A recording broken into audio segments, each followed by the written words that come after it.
कि रिटायरमेंट के बाद आंगनबाड़ी की कार्यकर्ता को 1.25 लाख रुपया एक मुश्त दिया जाएगा। आंगनबाड़ी कार्यकर्ताओं का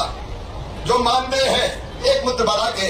ये 13,000 रुपया कर दिया जाए। करीब 80,000 करोड़ रुपए रखे गए हैं।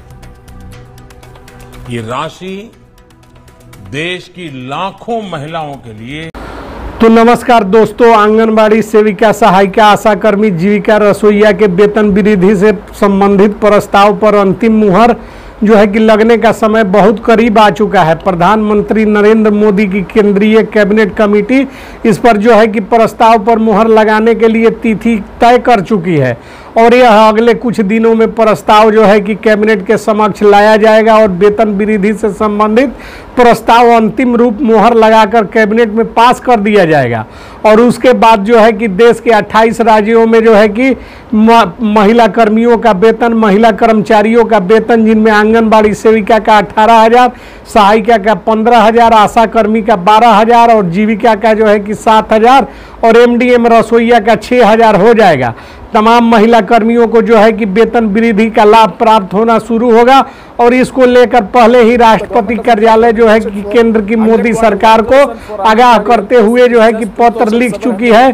और बहुत ही महत्वपूर्ण पत्र जो है कि प्रधानमंत्री कार्यालय को प्राप्त हुआ है, जिसके तहत जो है कि महिला कर्मियों के वेतन वृद्धि में हो रहा विलंब का कारण दर्शाते हुए पूछा गया है कि चुनाव पूर्व जब कार्यवाही प्रारंभ कर दी गई थी तो अब तक महिला कर्मियों का वेतन वृद्धि क्यों नहीं हुआ, जिसका जवाब जो है कि केंद्र के अधिकारियों के पास नहीं है। और केंद्रीय मुख्य सचिव जोरावर सिंह चौधरी ने एक बार फिर बताया कि राष्ट्रपति कार्यालय लगातार इस पर जो है कि नजर बनाए हुए है, क्योंकि सुप्रीम कोर्ट के फैसले को लागू करवाने का कार्य राजभवन, राष्ट्रपति भवन करता आ रहा है और सुप्रीम कोर्ट के द्वारा जो है कि फैसला पारित कर दिया जा चुका है, जिसमें 12 मासिक कर्मियों को जो है कि राजकर्मी और मानदेय की जगह पर वेतन मान दिए जाने का प्रस्ताव है। उसी को ध्यान में रखते हुए 22,000 से 21,000 और 25,000 रुपए टीएडीए आदि महंगाई भाता, आवास भाता, यात्रा भाता जोड़कर मिलने शुरू होंगे और तमाम तरह की जो है कि भत्तों वगैरह का जो है कि प्रावधान किया जाएगा।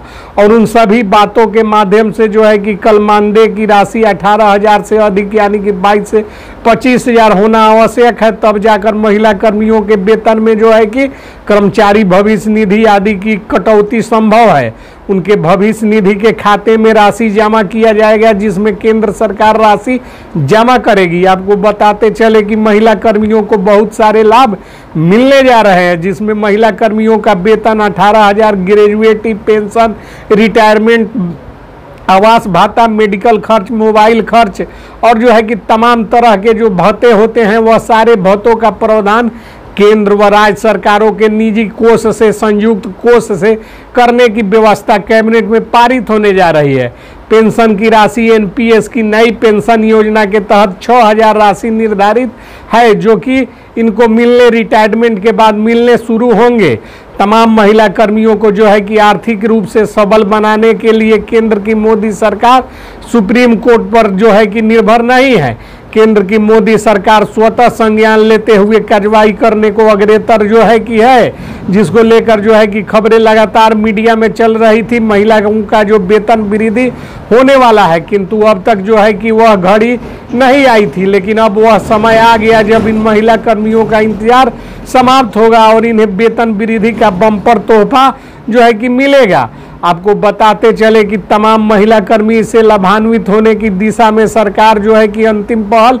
शुरू हो चुका है और महिलाओं का जो है कि कुल मिलाकर वेतन, पेंशन, ग्रेजुएटी आदि का लाभ सरकार देगी और उनके वेतन को 18,000 से 25,000, 22,000 करके जो है कि अधिक माना जा रहा है कि होगा। और महिला कर्मी 21 से 22,000 रुपये से कम मानदेय पर कार्य जो कर रही है उनको जो है कि 25,000 तक राशि मिलेंगे और इनको सीधे सीएफएमएस प्रणाली से इनके खाते में भुगतान किए जाएंगे। इसको लेकर राज्य सरकारों के साथ जो है कि लगातार वर्चुअल मीटिंग चल रही थी और वर्चुअल मीटिंग के माध्यम से वीडियो कॉन्फ्रेंसिंग के द्वारा राज्यों के मुख्य सचिव के साथ वार्ता कर केंद्रीय अधिकारियों ने स्थिति स्पष्ट करते हुए कहा है कि जो वित्तीय बोर्ड भार पड़ेगा वह 40% की राशि राज्य सरकार को भुगतान करना उनकी बाध्यता होगी, और राज्य सरकार भुगतान नहीं करेगी तो उनके विकास फंड को रोका जाएगा, और जो है कि समय रहते केंद्र सरकार उसमें जो है कि 40% और 60%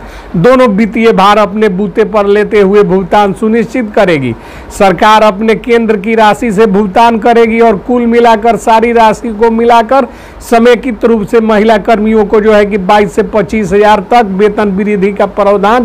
की जा रही है। और कार्यवाही अब सब कुछ दिनों बाद शुरू हो चुकी है, जो सबके समाप्त होते ही महिला कर्मियों को इसका लाभ मिलने लगेगा। आपको बताते चले कि सुप्रीम कोर्ट जो है कि राष्ट्रपति भवन के लगातार प्रयास के बाद केंद्रीय अधिकारी बताते हैं कि